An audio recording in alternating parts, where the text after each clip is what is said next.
Seth Kinney is the name of the guy who supplied the ammo to the armorer. And there was a bit of a, finger pointing thing between the two of them where Hannah Gutierrez-Reed was like, he gave me a box of mixed live rounds and dummy rounds. She still would have had responsibility for making sure whatever went into the guns she had on set was only dummy rounds. But and he denied that he had done that. But I remember that was one of the points of contention. She did wind up. She pled guilty, right? Was she found guilty or did she plead guilty? Why can't I remember this? A jury found her guilty and sentenced her to 18 months, and she is serving time in a correctional facility in New Mexico now. But wow, you have a great memory. Yes, Seth Kinney, the weapons supplier. I mean, when you sit in a courtroom, the cast of characters starts to unfold, and I found it all very fascinating. And I didn't ever think about where bullets come from, or the fact that sometimes actors do target practice, and they might need to do it so they understand the feel of a real gun, but that doesn't happen on a set at all. It shouldn't, and you can't even conceive of it happening anywhere near a set. But could those bullets be mixed in? I mean, wow, these are things that it's only when something horrible happens do you even contemplate those elements. And again, when we were watching our film, we have body camera footage, and you also see that when the cops came to the set, it was a crime scene immediately, but it was a set as well. So you have the cop looking at Alec and saying, is that real blood? And Alec is like, well, no, of course not. It's fake blood. But it's that world of fiction meeting reality that is also like, well, it could be real blood, sir. And this is Alec being like, there's no way it could be real blood. And they're in both people's minds, you are living in two alternate realities. In the film world, you're making fiction. There's no bullets, there's no blood, it's all fake. It wasn't. Yeah, but it wasn't. And you get at this in your documentary. Again, it is called Last Take, Rust and the Story of Halyna. It's on Hulu right now. You get at this in part with the special effects team. And one guy in particular who was talking about something called a squib, which I didn't know anything about a squib, but a squib is like something you kind of like, it's fake blood that you, as a special effects guy, make sure gets on the person in the movie who needs to look like they've been shot. And just here's a bit from that. Let's listen to Stop 45. Blood, and I would fire that little charge, it's called a squib, that would send the blood flying. And my first thought, I looked down at my hand at the button, and I thought to myself, why the hell did we squib her? That was just my first thought. I saw this, and I looked down, and there's no button. And that's when I said, oh my gosh, she's been shot. The disbelief. Yeah.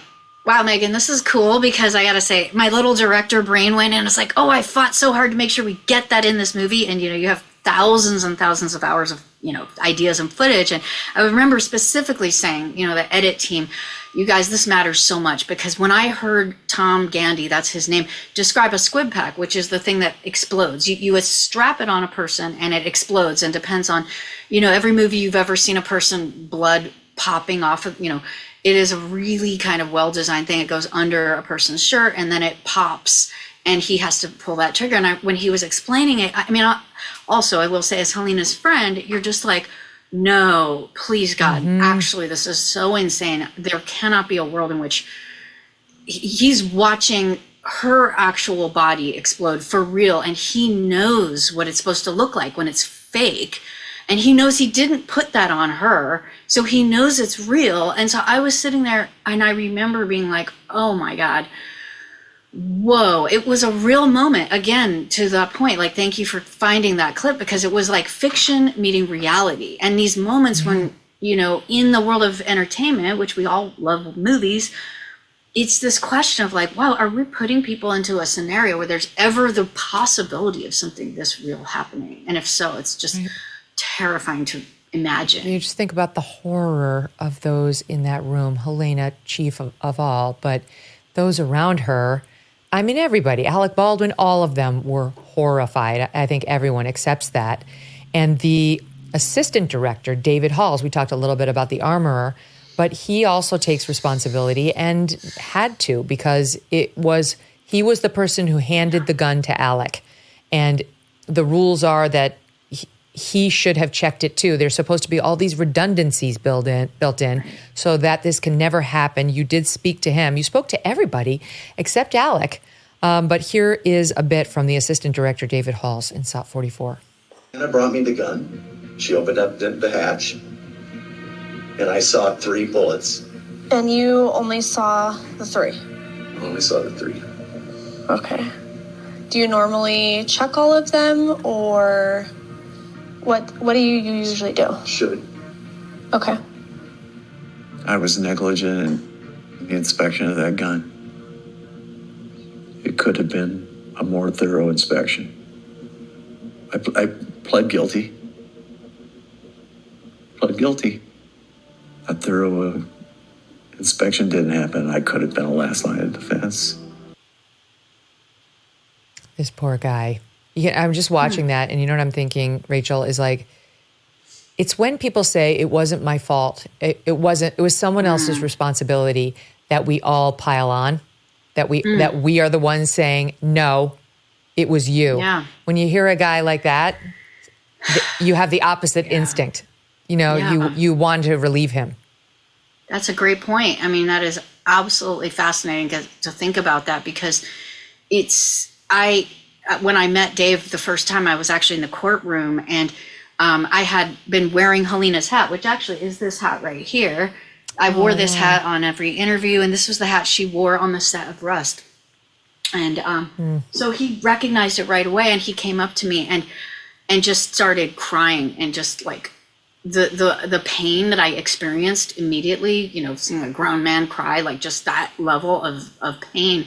It's truly astonishing. And I remember feeling like, you know, initially I was like pissed at all these people. I'm like, what the hell are you guys like? But then as soon I was like, oh wait, this was an unfathomable, nightmarish accident, and this guy has to actually live with the image in his head of what we're seeing in the film. Is, you know, there was a moment in which he could have stopped it, but I mean it's like the armorer, if we presume, as she says, that she did shake the bullets, because it should have been a different shaking sound from a dummy round versus a live round, is what they said. If she really did do it, who knows if she really did do it, but if she really did do it and she wasn't able to determine the dummy from the live, could David really have done it? I mean, not an ammo expert. You know, we have redundancies, but we're probably thinking on most of these sets, they're mostly unnecessary. We're really kind of just making sure there's not like an obvious problem, and this wouldn't have been.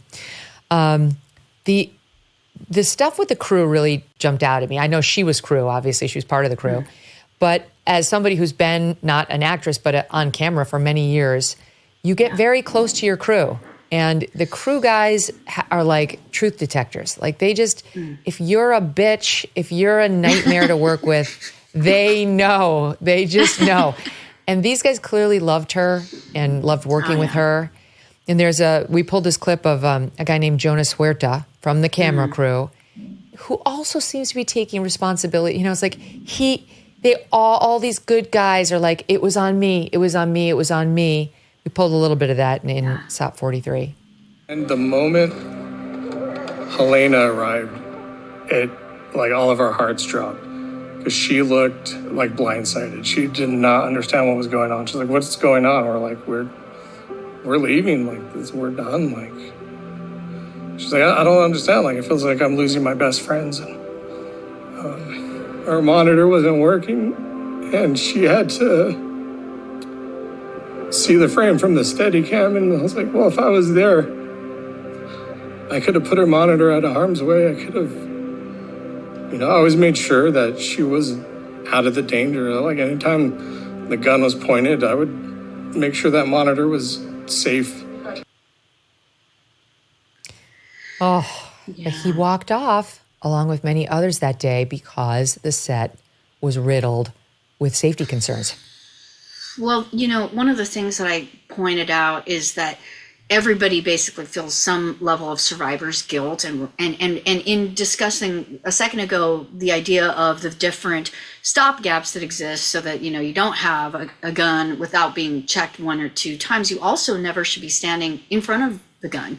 And so his trauma comes from the fact that one of the protocols that exists is actually that you have a monitor, and Halyna should have never been where she was, but because they had walked off, he didn't have a chance to set that monitor up. And so he goes back in his mind and just lives with this awful feeling, which of course he shouldn't be feeling, like actual real guilt. It would have, someone else might have gotten shot in a horrible other way if there was real bullets. But, looking at these different reasons for everyone, feeling these feelings, you can see there's sort of a cascade of things that led to this happening.